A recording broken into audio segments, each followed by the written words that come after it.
Thanks for tuning in to the Palm Beach Podcast, a weekly show highlighting people making a positive impact in Palm Beach County. With your hosts, sports chiropractor and athletic trainer, Dr. James Spencer, photographer and art director, Mike Jones. Our show is brought to you by Pump House Coffee Roasters, Hopportunities, Indo Board, and Lotus Trips for travel and retreats to Palm Beach County. Hello, and welcome to the Palm Beach Podcast. My name is Mike Jones, sitting here at Media Zone next to my co-host, Dr. James Spencer. How are you doing, Spence? Always a pleasure, you know that. Absolutely, and I think we have a special guest with us today, don't we? Good friend and mentor, Barry Weinberg. Welcome to the studio, man. I don't know how special, but thanks for letting me be here. It's a real pleasure to be with you. It's nice to see human beings, close instead of Zoom. Correct. And again, thank you for the second time of coming into our studio. It's a pleasure. This is a very nice studio, and anytime you guys want, I'll always venture back. I always appreciate when Spence throws me under the bus. We do like having guests back more than once. Correct. And yes, we are very appreciative for you to come with the book. Oh, that's great. Come with some stories and share some good times. Why don't you introduce the book, Barry? Well, several years ago, I had a friend of mine. I'll give the genesis of it. We'd have dinner often, and he'd say, "Barry, you got to write some of these stories down that, And I said, "I can't. I'm not a writer." He says, "Oh, no, you got to write these down. They're great stories. They should be preserved." And so year after year, we'd have dinner. He was a writer himself out in Hollywood. He wrote for a TV show called The Practice, and then The Blacklist, and then now Goliath with Billy Bob Thornton. Yeah. Jonathan Shapiro. So he said, "Gosh, you write these stories down." So finally, one night dinner, he says, "Barry, have you written these down yet?" And I said, "No." He says, here's a number. Call this lady, Angela Shelton. She knows about you. She knows the things I've told her. She says she will transcribe all these stories. He says, and that's how the book started. So she transcribed them, and from then, 5 years later, here's a book, Eating My Way Through Baseball, Legendary Stories with a Major League Bite. And fortunately, which is really neat, a couple weeks ago, we won an Indie Book Award as a finalist for the top nonfiction book. Wow! For independent book. Yeah, I got it. Friday was the dinner. Unfortunately, they had to cancel the dinner. It was the neat dinner in Chicago where they announced the finalists and the winners, and it was Zoom, on Facebook type thing. So, but it was neat, and so I was thrilled. Of all these thousands of books, that was to be a finalist in a super. You never expected that, but obviously someone liked it. Nice to be recognized for some hard work, Oh, thanks. Yeah. And I was in the Bay Area in the late 80s, early 90s, so I think we may have been in the same zip code. But give our listeners like a brief rundown of the ball clubs that you worked with. Yeah, I started when I was in college. I went to Springfield College in Springfield, Mass. Got a degree in physical education. Went on to Indiana University and got my degree in athletic training. From then, I got a job with the Pittsburgh Pirates. Okay, I started in the minor leagues with the Pirates. Was that in Bradenton? I started in spring training in Bradenton. Yeah. Wow. 1974 is a long time ago, and started with the Pirates in AA. Spent 4 years in AA, 1 year in AAA with the Columbus Clippers, and then fortunately got a job with the Yankees from Columbus as the assistant athletic trainer with the New York Yankees in 1979. Was my first year in the major leagues, and then 3 years later, I was a head trainer for the Oakland A's. And then after the 1997 season, I came to St. Louis as the head trainer for the St. Louis Cardinals in '98, and I've till Tony La Russa retired in 2012, at which time I take a job down here in Florida, still with the Cardinals as a senior medical advisor, and now finishing up. If you want to call finishing up this year, whatever we did this year, of course, as an assistant to player development to Gary LaRocque, my fine boss. So are you going to take credit for all those stolen bases by Ricky Henderson and all those home runs by Mark McGwire? Absolutely not. I have an expression. I have an expression. When someone says "good job," I said, "Don't blame me if something happens. Don't blame me if something good happens." You know what I mean? Because on the other end of that, I'm not going to take, all the strikeouts, and I'm not going to take the times he got thrown out either. Sure. No, but no, you know what? Look, those guys are unbelievably talented people. It's funny. Recently, because of the pandemic, all the sports shows has been replays of, and I saw replays of Ricky Henderson breaking the stolen base record. Unfortunately, Dennis Eckersley had given up a home run to Kurt Gibson. Us winning the I was with the World Series team in 1989, during the earthquake, or the '90 World Series, and then the David Freese home run. And I'm thinking to myself, gosh, I was there, and you think, you don't look back. I have an expression that I use. It says, sometimes you can't see the picture because you're within the frame. Very seldom we ever look back and understand the magnitude of what we do and the impact we've had on others or the special times that we've had because we're a part of it. And it goes real fast and you get wrapped up into it. And so, you're really appreciative of those times until something later you look back on a video or replay, and the only thing that upsets me is I had hair back then. Oh, shucks. Yeah. No, but so you're real appreciative of the journey and the path, and that's what the book's about is the journey, is my stories with starting out in the minor leagues in college. When I was a kid, growing up, my first experience with baseball, as a kid, you're playing down the park, and one of the big stars for the Washington Senators, Frank Howard, moved across the street from us, okay, and used to play wiffle ball in the street with him. He'd call up, said, Mrs. Weinberg, can Barry come out and play wiffle ball? And this guy hit 48 home runs in the big leagues. Yeah. Home run king, and he's asking my mom if I can come out and play wiffle ball, and you think, right. But, you look back at them, or when we won our first World Series in 1989 was the first World Series. I was in the World Series in 81 with the Yankees, 88, and then 89 was the first winning World Series I was a part of. How was that?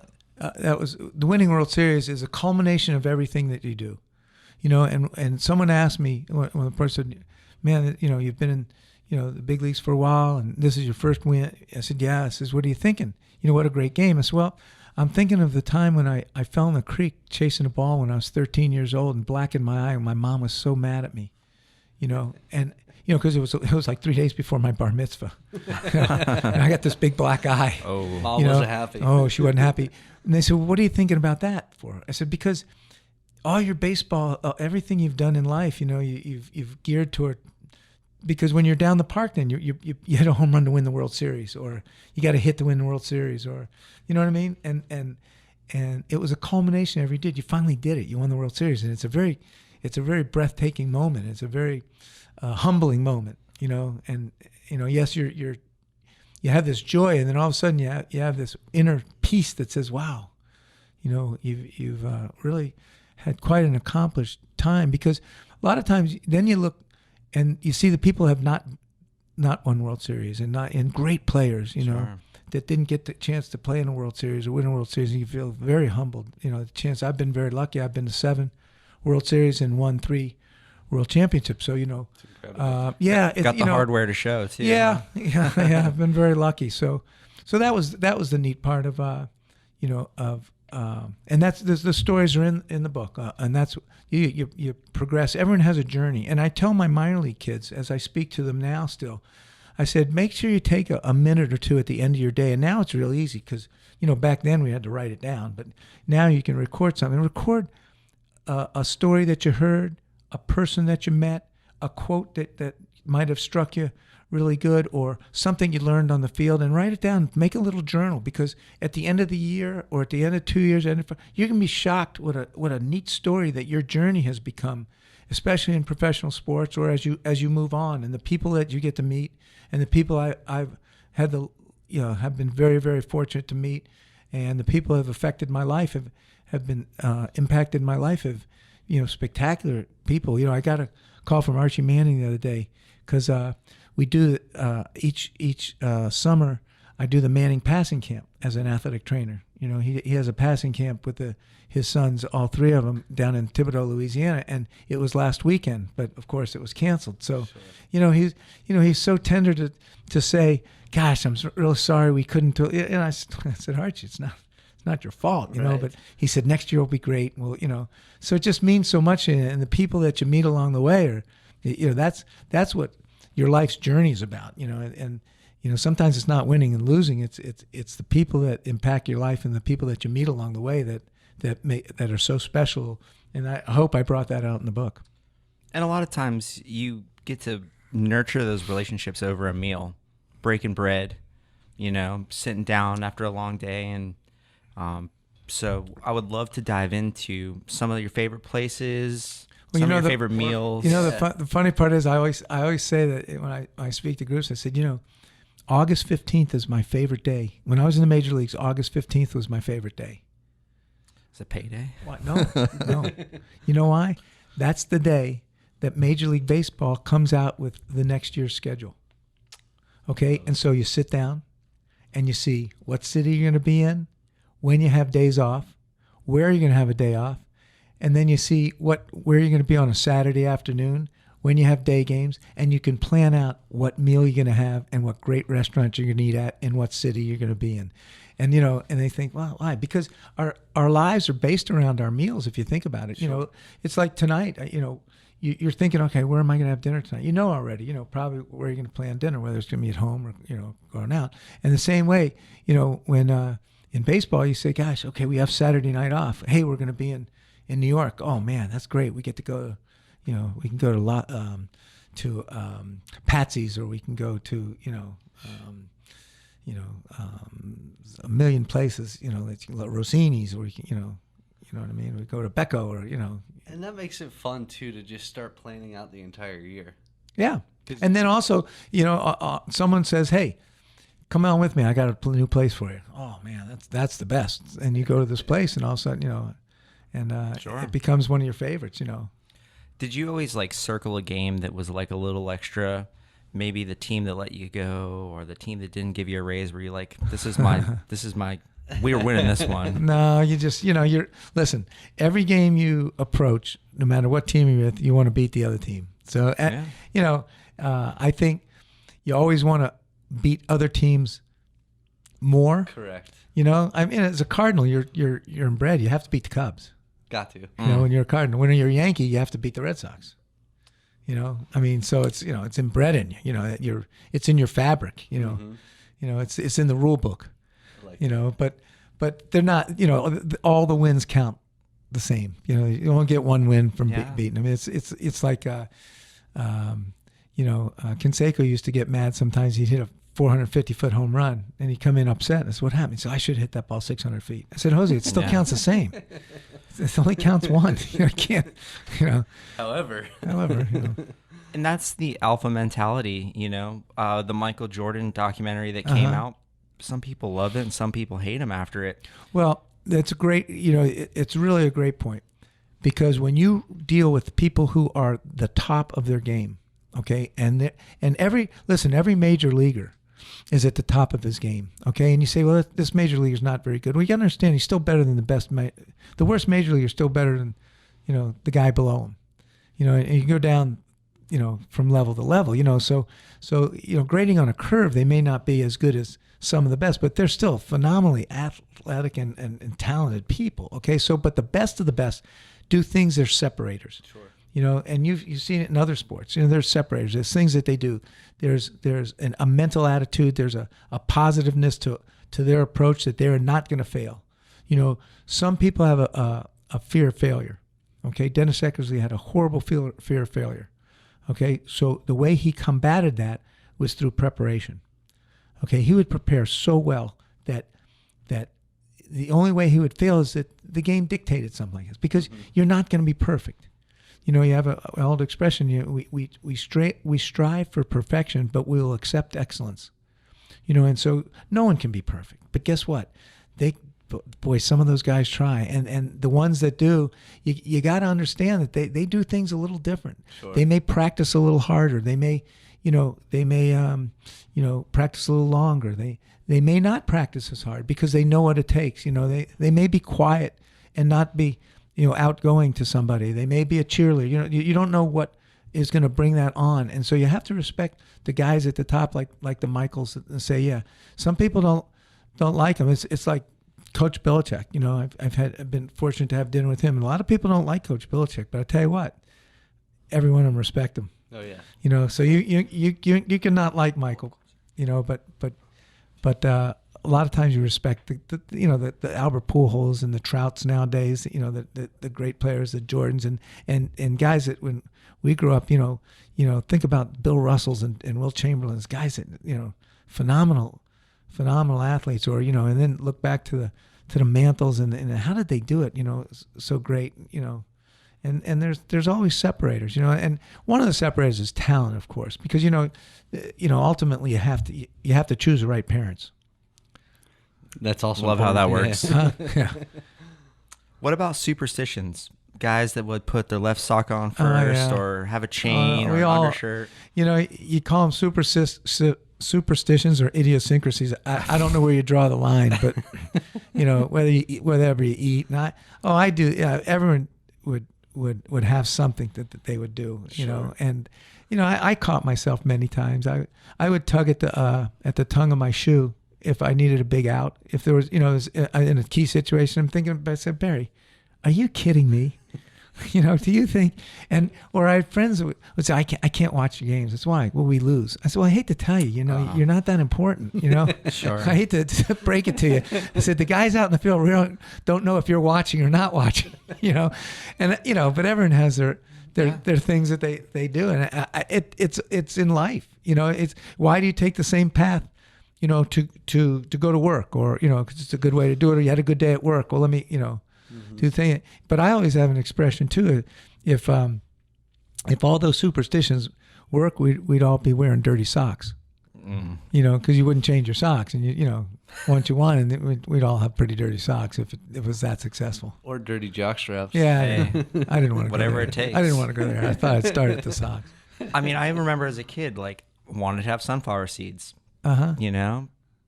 Sitting there at third base gets a little lonely sometimes. Yeah. I mean, some people it's gum. How many pieces of gum they chew? Some people, it's when they put their gum in. Some, Eck had superstitions. He would have a sandwich at a certain time, and smoke a cigarette, or something like that. Guys would smoke a cigarette, before a game, or some guys would, want a Gatorade. So it doesn't matter.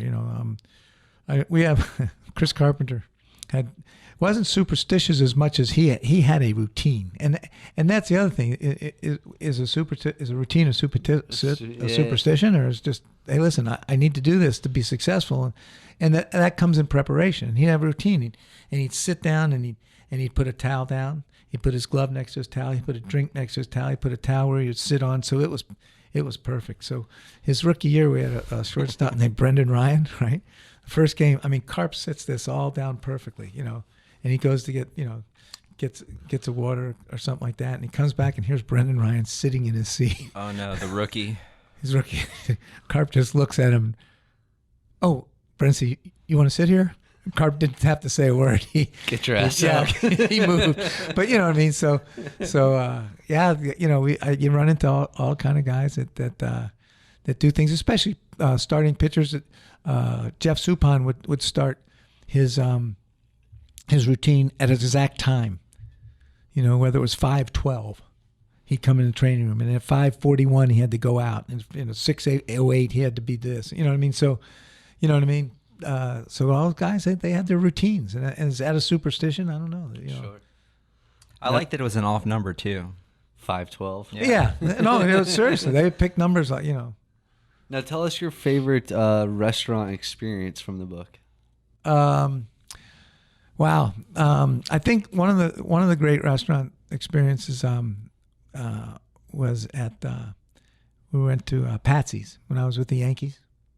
Okay, it's a steakhouse, it's Italian, New York, and we had an early game that was rained out. So back then in the late 70s, we didn't have the charters, so our flight was not till later. And George Steinberg told us to go down to Patsy's and have dinner on him, and then the traveling secretary, and then take the team to the airport, catch a plane. So as we were sitting at Patsy's, Mr. Steinberg's going to pick dinner up for everybody, the whole Yankee team. It was great. Oh, it was great food, We had dinner, and Billy Martin was the manager, and Billy, the manager of the restaurant, came out and says, Billy, Frank would like to say hello. And so Billy says, okay. So he goes up and speaks to Frank, and, for a bit. Him and Mickey Morbido, who was at the time our PR director, and they had a little, bite and a little talk with Frank, and he comes down, and we're about to leave, and Bill Kane, our traveling secretary, says, "Can we have the check? Mr. Steinbrenner wants to have the check." And the maitre d' looks at him and says, "Mr. Sinatra's got the check." Hey. And he goes, "No, Mr. Steinbrenner said I have to buy the check." And the guy repeated, "Mr. Sinatra's got the check." Yeah. And so Mickey almost gives me goosebumps. That's so I think we can leave. So I always say that Frank Sinatra bought me dinner. That's awesome. Not really, but vicariously. Yeah, vicariously. But that was just a neat experience. I think some of the dinners that you have with people, with like a lot of the stories is dinner with Tony, because we joke around that Tony and I have had probably over 1,600 dinners together over 30 plus years that we've known each other. All the times we've seen swing trains, and the people we go out with. We've been out with Bill Parcells and Bill Belichick and John Grisham and from all walks of life. Neil Armstrong. Neil Armstrong probably was one of the neatest dinners I've had. That was cool. And we were in St. Louis, and Red Schoendienst was there, and Dave Duncan, myself, Tony La Russa. Jim Hayes is a businessman from Minnesota who's a friend of Mr. Armstrong's, and we had dinner, and people were asking questions. He's wonderful, just a delightful man, telling stories and talking about being on the moon and how he landed, and we'd ask questions. And finally, at the end of the night, I said, "Mr. Armstrong," I said, "Did anyone ask a question that wasn't asked?" I'm thinking maybe one of my questions. Ooh. He goes, "No, Barry," he says, I've heard those questions thousands of times." I'm thinking, darn. He goes, "You know why I didn't hear a new question?" I said, "No." He says, "There wasn't an 11-year-old at the table." He said, "I get every new question from an 11-year-old kid." That was one of the neatest dinners, just an icon like that, to be so special. Cool piece of history. So you didn't slip you a moon rock? No, that was at Tony's Tony's in St. Louis. Tony's Italian restaurant in St. Louis. So where did it start? Did you ever have a love for cooking, or were you always just like, I want to go out and relax after a day of work? Well, I've been single all my life, so I can't cook. And that's the reason I wrote the book, because I cannot cook, nor do I try. Except I hope no one will not buy the book, but I've, now that we've had a pandemic, I broke down. I bought a waffle iron, and I make a good waffle now. It's I found out it's really not that hard, or a pancake. I can make pancakes and waffles now. Good breakfast. So I hope that doesn't deter anyone from, my reputation of not being able to cook. But I still don't cook. I eat out. Breakfast food, you get a little slack, Yeah. I can make cereal, and I make an amazing peanut butter and jelly sandwich. Do you cut the crust off, or you? No. It's good for you. But now I make it with. I have a little tortilla, soft. Ooh. Oh yeah, put the peanut butter and jelly and roll it. It's a wrap. It's a peanut butter and jelly wrap. Yeah. Growing and improving constantly through life, huh? Yeah. I don't know if you consider that cooking, and I can reheat with the best of them. Yeah. That's So if you were to put the microwave on, would you do 512 as well? No, it's funny. Time? No, I do. See, I have like one of my favorite players is Dennis Eckersley. I mentioned, so I'll do 43 seconds. Yeah. Or if I have to reheat Austin something, Ray. or I'll do I do the Joe Namath golf tournament playing his. I'll do a minute 12. Yeah. Or Peyton Manning. I'll do minute 18, or you know what I mean. I don't know. What did you think about that match? That was great. I said, the saddest part, or the most unfortunate part, is that the two best sporting events that we saw in that first 3 months was the NFL draft and Peyton and Brady playing golf. It's true. Because there was no sporting events. There's no live sporting events. Those are the only two really live things that we got to see, and people enjoyed it. I thought it was enjoyable. Yep. I thought it was great, and also, I tell you what, I played that course many times in Medalist, and it's not easy. First of all, it's a hard course, and you understood how hard it is, because these guys are good golfers, and to be on that avenue, or that arena, I mean, with that much pressure, and understand that you're the only game in town. Yep. You weren't competing with an NBA playoff game, an NHL game, or a Major League Baseball game. You were it. So everybody had their eyes on that event. So that, and you're playing by yourself. There's no crowd. There's no. Plus, the weather was not pristine. It was so- awful. The weather was all. That's not an easy course to play in good weather. That's why I never carry a golf umbrella. And, Because golf's too hard to play in good weather. Nothing like splitting your pants wide open in front of the entire country and world. Yeah, Poor Tom. they're great. They're human. Sure. It's great. And like the commentary, everything hilarious, right? Well, Charles is the best. Yeah. I'll give it to Tiger too. That was probably one of the better rounds of golf that he played. He's playing great. Incredible. Yeah. Yeah, he's such terrifically talented, and Charles is the best. Charles has an endorsement in my book, and there's a couple stories on Charles in the book. He's great. I've got to know him over the years, and we went into Phoenix one day, and there's a note in my keys when we checked in the hotel said, Mr. Barkley's at the in the restaurant waiting for you. So I went in with a couple guys, and we were all sitting around talking. And said, Charles, what are you doing? He says, well, he says, I'm trying to make a comeback, I said, yeah. He says, I'm working out with Michael Jordan. He says, well, what are you doing? Well, I get up in the morning and at 6:30 and I'm working out, and then we get to the basketball court. I said, how you doing? He said, well, I don't know. He says, Michael's getting in shape. All I'm getting is tired. No, but he's the best. If you get to know, he is a wonderful friend and just a dynamic personality, and he's he adds to any event that he's going to be at. It's a real addition. Yeah. And it's nice too that, athletes have this like mutual level of respect. They all know what it takes to get to the top, right? So someone from basketball can appreciate a baseball player regardless of anything else. Well, they're big sports fans, and they understand that to be excellent at something, because they're excellent at something. Correct. So they have to understand that, all right, if you're excellent at baseball, I understood what you went through to get to be excellent at golf. That's why so many baseball players or other athletes love to play golf, because they want to achieve that excellence, but they can't. And that frustrates them. You know what I mean? Constant chase of mastery, right? Yeah. They can't achieve that greatness, because they're great in baseball. Wait, I'm great in baseball. Why can't I be great? It just doesn't work like that, pal. Being 6'6" probably doesn't hurt a little bit, No. Well, I personally want to thank you, Barry, for putting my grandparents' old restaurant in the book. It's a pleasure. A little shout out, Twin Acres there in Chicago. So, best ribs. Well, in the I can't city. wait till we can travel again and get back to Chicago, and so we can go, and hopefully you and I can go share a meal there. Yes, sir. So just wanted to personally thank you. And, that's easy. I know Mike can speak to that as well. Thanks for coming to the studio today. It's a pleasure anytime. If you have to fill a couple minutes, I'm right down the street. No, it's a pleasure. And, anytime to get the book, eatingmywaythroughbaseball.com or Amazon you can get it on Amazon now, the Kindle book or the, ebook or. How about finding you on social media? Yeah. Facebook and Instagram. Okay. Yeah. Yeah, Hey, I'm almost learning it. You're the man, Barry. No, thanks a lot. It's a pleasure. You've been a mentor to me, and I've learned a lot from you, professionally and as a friend, which means a lot more. I cherish and honor our friendship. Cheers.